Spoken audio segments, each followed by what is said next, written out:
नमस्कार साथियों, आप सभी का अर्थ स्कॉलर पे स्वागत है। जैसा कि आपको पता है, अभी हम लोग 2000 प्लस क्वेश्चन सीरीज को स्टार्ट किए हैं, जहां हम अपने पीवाईक्यू क्वेश्चन को डिस्कस कर रहे हैं। इससे पहले की क्लास में हमने कुछ क्वेश्चन को किया था, लेकिन कुछ टेक्निकल एरर आ गया था डे 12 में, तो वो क्वेश्चन वहीं पे छूट गया था। तो आज वो जो बचे हुए क्वेश्चन हैं, डे 13 में हम उन क्वेश्चन को कंप्लीट करेंगे। वो क्वेश्चन हमारे लिए बहुत इंपॉर्टेंट है। ध्यान रहे साथियों कि ये जो पीवाईक्यू करवाया जा रहा है, ये आपके यूजीसी नेट पेपर जो आने वाला है, इसको ध्यान में रखते हुए करवाया जा रहा है। इस 2000 क्वेश्चन को करते करते आपके बहुत सारे फायदे होने वाले हैं। एक तो फायदा आपको होने वाला है कि आप अपने पेपर पैटर्न से रूबरू हो जाएंगे। दूसरा, आपके पेपर में किस तरीके के किस लेवल के क्वेश्चन पूछे जा रहे हैं, कौन सा मोस्ट रिपीटेटिव टॉपिक है, वो सारे सवाल आप देख लेंगे। आपका क्वेश्चन प्रैक्टिस तो होगा ही होगा। इसके साथ साथ क्या होगा कि इस पूरी जर्नी में यकीनन आपके बहुत सारे कॉन्सेप्ट जो है वो भी क्लियर होने वाले हैं। तो आप समझ सकते हैं कि ये सीरीज पूरी आपके लिए कितनी इंपॉर्टेंट रहने वाली है। ठीक है, तो हम अपने इस क्लास को वहीं से स्टार्ट करते हैं जहां पिछली क्लास में हमने समाप्त किया था। ठीक है, तो पिछली क्लास में हमारा क्वेश्चन नंबर 89 तक हो गया था। आज हम क्वेश्चन नंबर 90 से स्टार्ट कर रहे हैं। ठीक है, तो ये हमारा सवाल है कि in the adjacent diagram which of the following effect will alter the aggregate demand curve, AD curve के बारे में बात की जा रही है। ठीक है, तो ये हमारा एडी कर्व है। ठीक है, इसको थोड़ा सा मैं छोटा कर देता हूँ। ये हमारा एडी कर्व है। तो एडी कर्व जो है वो ध्यान रहे, वो ट्रेड इफेक्ट के बारे में भी बात करता है, लिक्विडिटी इफेक्ट के बारे में भी बात करता है और वेल्थ इफेक्ट के बारे में भी बात करता है। यानी इसका सही जवाब जो हो जाएगा वो ऑप्शन नंबर डी हो जाएगा। क्वेश्चन नंबर 90 का ऑप्शन नंबर डी सही जवाब होगा। ध्यान रहे, जहां पे कॉन्सेप्ट बिल्डिंग की जरूरत होगी, मैं जरूर उस सवाल को आपको क्लियर करूंगा। ठीक है, इसको मैं डिटेल में डिस्कस करूंगा आपके साथ। Which among the following has not given is model based on the concept of unlimited supply of labour. ठीक है, तो देखिए, अनलिमिटेड सप्लाई ऑफ लेबर का जो कॉन्सेप्ट है उसमें कौन कौन से लोग हैं, पहले तो ये बात कर ली जाए। अनलिमिटेड सप्लाई ऑफ लेबर, तो ये थ्योरी ही लुइस से जानी जाती है। Unlimited supply of labour theory ही लुइस से जानी जाती है। तो एक तो इसमें लुइस आते हैं। लुइस का ही इम्प्रूवमेंट फेरेनिस मॉडल है हमारा। फेरेनिस मॉडल है, तो ये दो ऑप्शन तो हमारा पहले भी नहीं होगा। इसमें नॉट पूछा है तो ये दोनों तो है ही हैं।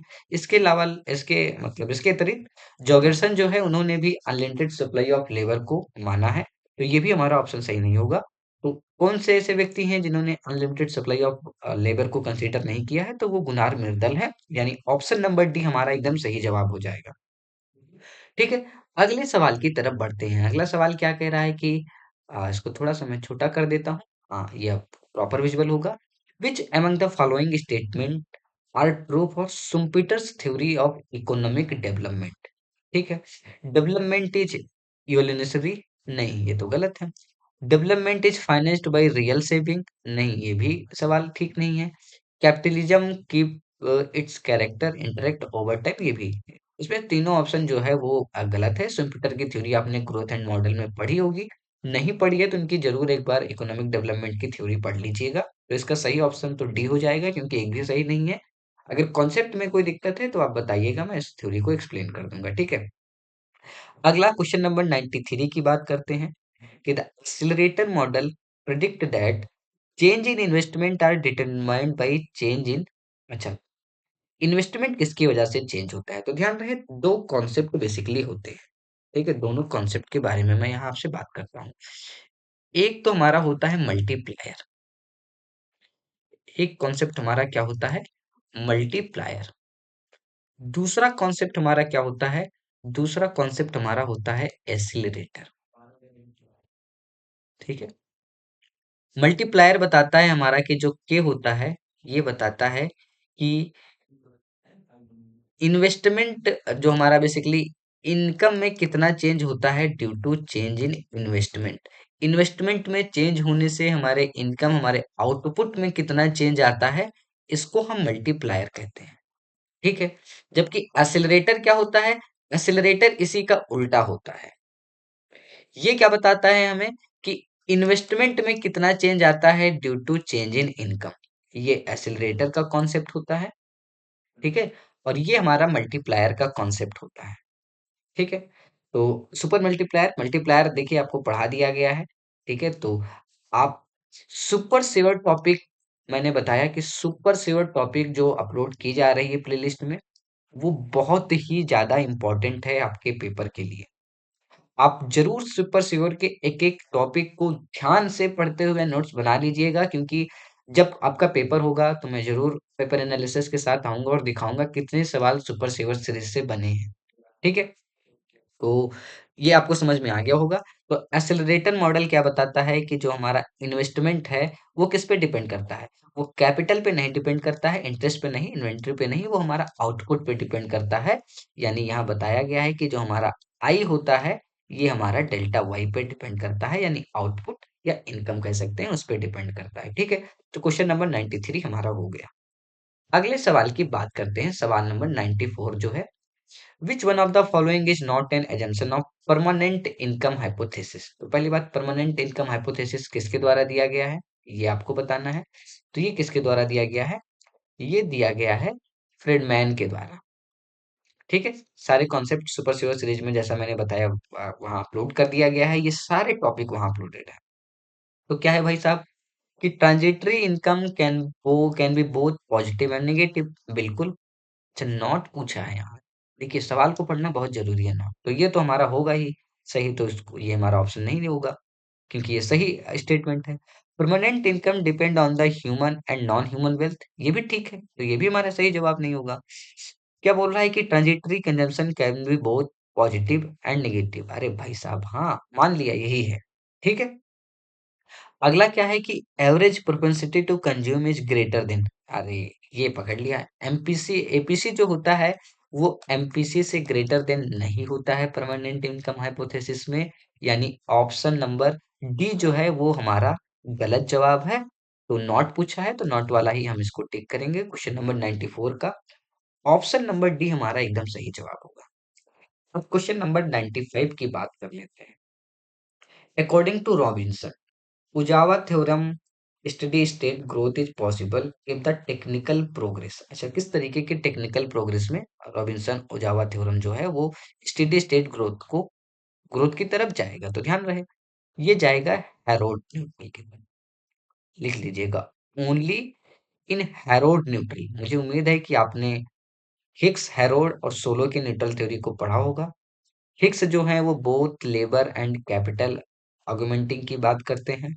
हेरोड जो है वो लेबर ऑगमेंटिंग की बात करते हैं, और सोलो जो है वो कैपिटल ऑगमेंटिंग की बात करते हैं। तो इस कॉन्सेप्ट को आप जरूर से जरूर देख के जाइएगा, ये आपके एग्जाम के लिए बहुत ही जरूरी है। ठीक, ये सवाल नंबर 95 हो गया। सवाल नंबर 96 की तरफ चलते हैं। अच्छा, नॉट करेक्टली मैच पूछा है, सवाल को एक बार जरूर देखा करें। तो वो मिल्टन फ्रेडमैन की किताब का नाम क्या, कैपिटलिज्म एंड फ्रीडम है। तो बिल्कुल कैपिटलिज्म एंड फ्रीडम है, ये सही मैच है। अमर्त्य सेन की किताब का क्या नाम, आर्गुमेंटेटिव इंडियन है। तो बिल्कुल ये भी सही है। रुचिर शर्मा की किताब का नाम the rise and fall of Nations है, ये भी सही है। इसमें पूछा है कि इन डिफेंस ऑफ ग्लोबलाइजेशन जो है वो क्या इनकी किताब का है, जोसेफ का है। तो साथियों आपको ध्यान रहे कि ये जो किताब लिखी गई है इन डिफेंस ऑफ ग्लोबलाइजेशन, इसके राइटर जोसेफ नहीं है। कौन है इसके राइटर, इसके राइटर हैं जगदीश भगवती। इनके राइटर हैं जगदीश भगवती। जगदीश भगवती इनके राइटर हैं। तो इसका ऑप्शन नंबर सी क्या हो जाएगा, ये करेक्टली मैच नहीं है। होप आप इस बात को समझ पा रहे होंगे। क्वेश्चन नंबर 96 बढ़िया सवाल है कि हमारा आईसीओआर जो दिया है वो 4.5 दिया है। ठीक है, 4.5 रेशियो 1 दिया है। पॉपुलेशन ग्रोथ जो दिया है वो 2% दिया है। ठीक है, इन्वेस्टमेंट रेट हमारा 27 दिया है। पूछा क्या है आपसे कि hence the annual growth of per capita, हमें annual growth of per capita निकालना है। तो देखिए इन सवालों को कैसे अप्रोच करते हैं। ठीक है, सबसे पहले आप क्या करिए, सारे डेटा को एक जगह लिख लीजिए। ठीक है, तो हमारा आईसीओआर, ठीक है, ये कितना दिया है, ये दिया है 4.5%। ठीक है, पॉपुलेशन ग्रोथ कितना दिया है, पॉपुलेशन ग्रोथ जो दिया है पॉपुलेशन ग्रोथ दिया है हमारा 2% पर एनम, 2% पर एनम दिया है। इन्वेस्टमेंट रेट कितना दिया है? इन्वेस्टमेंट रेट हमारा 27% दिया है। इन्वेस्टमेंट रेट हमारा 27% दिया है। एक बार डेटा को रीचेक कर लिया जाए। आईसीओआर जो दिया है वो 4.5%, ग्रोथ रेट 2%, और ये इतना परसेंट दिया है। ठीक है, कोई दिक्कत की बात नहीं है। ठीक है, हमें क्या निकालना है? हमें निकालना है annual growth of per capita income. ठीक है, हमें निकालना है एनुअल ग्रोथ, बहुत अच्छा सवाल है, annual growth of per capita income. ठीक, ऑफ पर कैपिटा इनकम। ठीक है, हमें ये निकालना है बेसिकली। तो देखिए इस सवाल को कैसे करेंगे। ठीक है, तो आपको पता है ना कि एस जो है वो सेविंग को बताता है, और वी जो है वो इंक्रीमेंटल कैपिटल आउटपुट रेशियो को बताता है। ठीक है, तो हम सबसे पहले अपना निकालेंगे, जी यूज करेंगे यहाँ पे। ठीक है, पहले हमें जी निकालना है। तो जी बराबर क्या होता है? जी बराबर आपका होता है इन्वेस्टमेंट रेट, ग्रोथ पहले निकालेंगे ना, इन्वेस्टमेंट रेट अपॉन आईसीओआर होता है। इन्वेस्टमेंट रेट आपका कितना है? 27%, और आईसीओआर कितना है? 4.5%। आप इसको कट करेंगे तो हमारा ग्रोथ जो यहाँ से निकल के आएगा वो कितना निकल के आएगा? 6% निकल के आएगा। ठीक है, अब अगर हमें एनुअल, हमें हमें तो ये निकालना है, एनुअल ग्रोथ पर कैपिटा निकालना है। Annual growth of per capita income निकालने के लिए ये जो हमारा ग्रोथ आया है, ग्रोथ रेट ऑफ आउटपुट, पहले हमने क्या निकाला? ग्रोथ रेट ऑफ आउटपुट जो हमारा आया है, ग्रोथ रेट ऑफ आउटपुट जो आया है, हम इसमें से माइनस कर देते हैं। क्या माइनस कर देंगे? इसमें से ये जो हमारा पॉपुलेशन ग्रोथ दिया है, पॉपुलेशन ग्रोथ को माइनस कर देंगे, पॉपुलेशन ग्रोथ को माइनस कर देंगे। तो रेट हमारा कितना आया है? 6%। पॉपुलेशन ग्रोथ की डेटा आपको यहाँ दे के रखा है माइनस के 2%। तो हमारा फाइनल आंसर जो एनुअल ग्रोथ पर कैपिटा आएगा वो कितना आएगा? 4%। ठीक है, इस तरीके से इस सवाल को अप्रोच किया जाता है। इस तरीके से आप इस सवाल को कर सकते हैं। मतलब अगर ये फार्मूला आपको याद है, ये फार्मूला अगर आपको याद है, तो सवाल करना कोई डिफिकल्ट टास्क नहीं है। ठीक है, तो 4% दिया है क्या ऑप्शन? बिल्कुल 4% ऑप्शन दिया है, तो 97 का ऑप्शन नंबर डी जो होगा वो एकदम सही जवाब होगा। क्वेश्चन नंबर 98 की तरफ चलते हैं। तो क्या सवाल है कि Andre Gunder Frank, a major dependency theories suggest that the following economic activity have contributed to underdevelopment. कैसे? कि replacing indigenous enterprises with technology, more advanced global subsidiary companies. पहला तो ऑप्शन ठीक कह रहा है, तो पहला तो सही होगा। पहला तो हमारा एक ऑप्शन तो पहले एलिमिनेट हो गया।